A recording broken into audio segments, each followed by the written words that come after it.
You know how many times Charlie got deported? Even got deported Every for year? shooting the Every cops. year. For shooting the cops? Yeah, he had barricaded himself up in the area, the Reta. That's when he was a drug dealer. No. Okay. The cops were coming for him, so he hid behind his barricade and he started shooting. That's when they deported him back to Mexico. But as the story goes, he was being hunted to deport him again. So he would come through and they would just look for him. He didn't even have to do anything. They were just like on a. Yeah, they knew where people would be at. People that come from Mexico, they'd want to go to where there's a lot of migrant people going to where like potatoes. We had a potato country there. Yeah. And peaches, there's a lot of one that went to Grand Junction, Palisade. Every little town had their own little things. But this one day, the immigration stopped by the house. And he seen the immigration come in, and so he runs in the house, jumps in the back of the stove. And the migra comes in, the immigration comes in, and he says, "Where's Charlie?" And we say, "Back there." Get ready, right? The reason for that is because we didn't want him there. Yeah. Pain in the butt. That makes sense. Like, as teenagers, who wants a stepdad around that, It's- Well, he was an enforcer, let me tell you. I remember when, I don't know what I did, but he chased me with the belt. I mean, he was a short guy, Yeah, that's and he ran fast. I mean, I ran, and he caught me. I can't remember what I did, but he Steal chased money? me. Yeah. No, that was before. That was after, probably.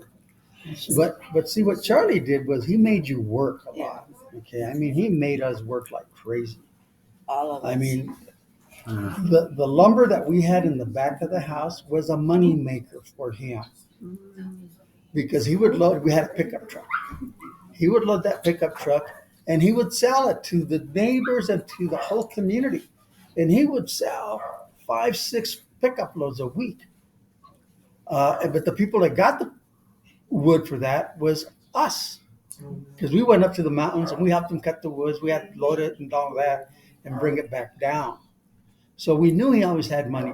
For potato harvest, his pockets were full. Did you guys benefit from? My I sister, used to sneak under the bed and go get his wallet. my sister, So So I learned it from him then. I get like $100, and so I said to myself, they're going to search me. So I would get the money, go to the railroad tracks, and you know where the tracks get together like this. Look at them two. That was my story. Did we do the same thing? I would put the money inside that little crack with a little string. They would come tell me, did you get the money? And I said, no. search So me. they searched me, and I didn't have no money. But 2 days later, I'd be buying a BB gun. He got a story just like that. Almost identical. So you were migrants, migrant workers. So every May, we would kind of close up our house and get on that little 48 Chevy pickup. And he had like a little camper that he put in the back, and he would load us all back here in the camper. And That's Mom how I and him. felt, and I look at this. That's how you got that scar. so he would load us up, and then we would end up in Palisade at the migrant farm labor camp that I was telling you about, that it had, in totality, when it was full, you must have had 500 families living Yeah. there. Canada. And it was segregated too, by the way, because you had the Latinos living here, you had the little white people from the Ozarks living here, and you had the Afrikaners. I mean, it was really segregated. Look at lots of little cabins. One room cabins One room cabin. right next to the river, the Colorado River, and we would be there for the duration. We would go in there in May, June. June is when you would go and we work the orchards doing something until the peaches started coming out, The cherries. And then when the peaches started coming out, then you would go and start thinning those peaches. And then cherries. Here at the Elsie has a really cool story about cherries, because everybody was picking cherries and she would be up there eating them. That's why the look on her face. Yeah. You ate too much, didn't you? That's what he said. Eat more cherries than what you pick. She would be up there eating the cherries.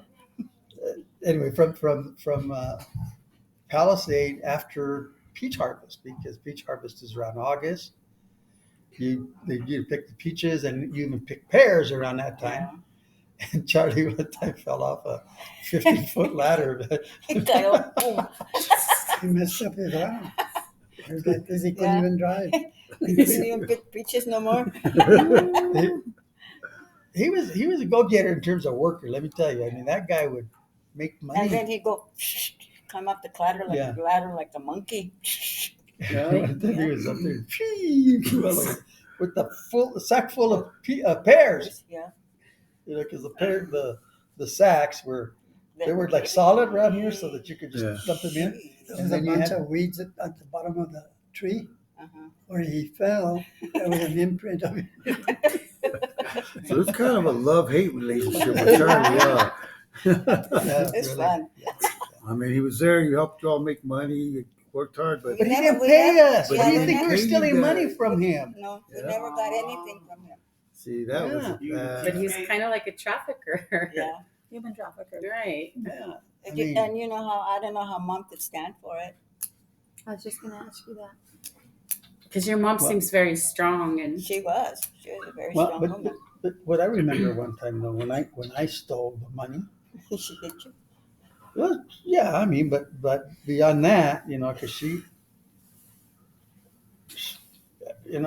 shaming you is something in terms of, here's how you get to tell the story and tell the truth, okay? So I remember almost the same story that your Uncle Art said. I got out of bed and I snuck, and I think I might have learned it from him, I don't know. But I pulled out his billfold. It was dark.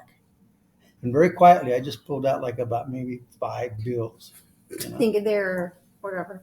Hoping I they didn't know what they 20s. were. Yeah, I didn't know what they The were. dark. And then I hid them under the mattress, and then everybody left, and I got them out after that. I looked at, it's $5 $20 bills, $100. Okay, so I went to school that day. You bought candy for all of us. Buy candy for everybody. One reason why I think that we didn't get too burned on who got the money was because he had so much that he didn't pay attention how much But was this time he taken. did. He paid attention for what I stole. Because man, they well, were that's because after Uncle Art me. already primed him. They were after me, and I hit them also by the railroad tracks, by those rocks. He And, must have and followed me. I must have done something, but I know that they made me tell, and I did tell my mom that I had taken the money, but I didn't know how much it was. And then I told her why. I told her, well, we don't get paid. We do all this work. We don't get paid, blah, blah, blah, blah. So she had a conversation with Charlie after that. And then he started paying. Because I remember that after that, he started paying when we were in the potato harvest, working for him in the potato harvest.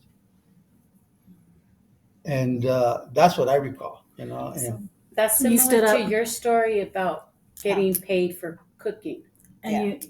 you standing up for About yourself how- and standing up for your family was I could see how you developed that value for social justice and for standing up for what you deserve and what you can earn. yeah.